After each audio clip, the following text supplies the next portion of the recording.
multiplying complex numbers.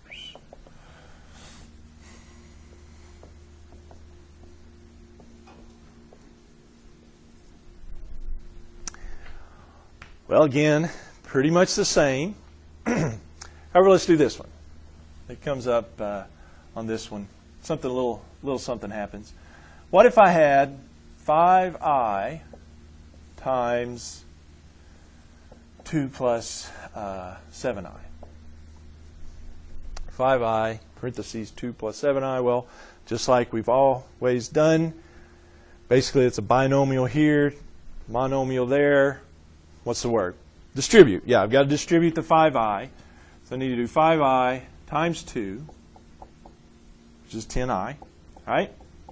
And then I need to do the 5i times 7i, which, what about that? How much? 5 times 7? 35. I squared. Okay, yes. I times I, you got I to the first times I to the first. That's add the exponents I squared.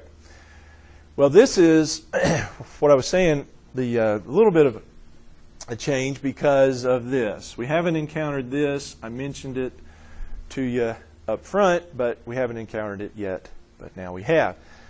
Remember we said the I equals the square root of negative 1, so whenever I see I, I'm not going to change it back to the square root of negative 1 because it's much nicer to write I. However, what's I squared equal? I equals the square root of negative 1, so I'm not going to change that to that. But I squared equals negative 1, yes. So whenever I encounter I squared, I definitely want to change it to negative 1 because that's a lot better than writing I squared, you see. So this is not going to change, 10i isn't. But I squared, I need to change it to negative 1. And when I change that to negative 1, I have 10i minus 35. Or, if you like it, a plus bi, the book may like it. It's not wrong there. The book may like it reversed because the I, a plus bi, they may reverse it to be this, but either one is fine. This or that, either one. 10i minus 35 plus 10i. Is that okay? So when you multiply, a lot of times that happens. You get the I squared term, and you've got to change it. Yeah, whenever you see, so the note here, whenever you see I squared, change it to negative 1.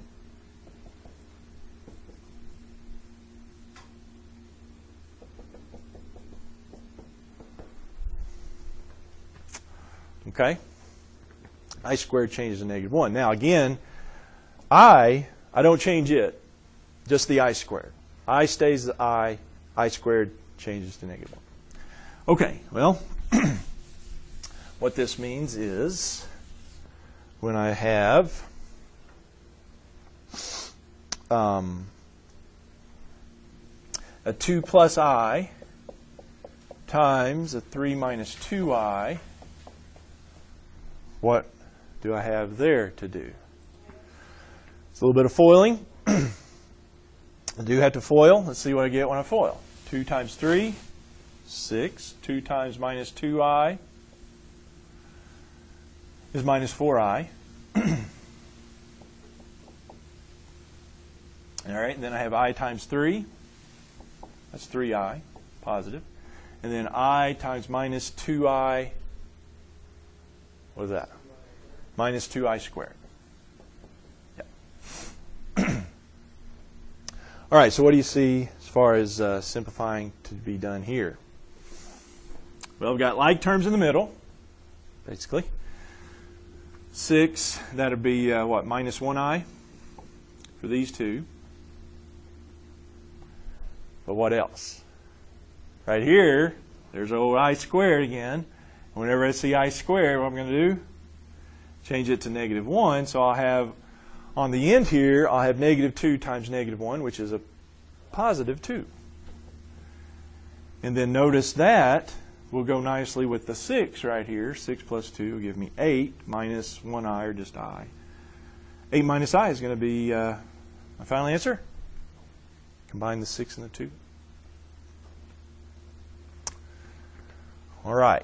So yeah, another FOIL happening there. Okay, what about this one? 8 plus 2i, I want to square it. 8 plus 2i squared. All right, so again, be able to recognize here this is basically a binomial that I'm squaring. And so one way to do that is to write it out twice, and then it's another FOIL. Yeah, squaring a binomial like that, write it out twice and FOIL. So what does that give me? That gives me 8 times 8 is 64. 8 times 2i is 16i. 2i times 8 is 16i. And then 2i times 2i is 4i squared.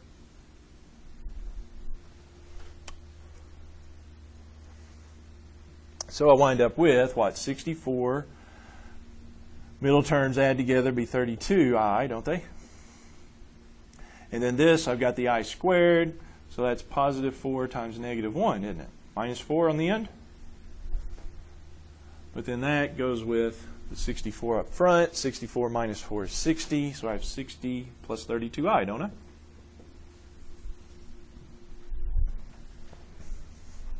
Believe that?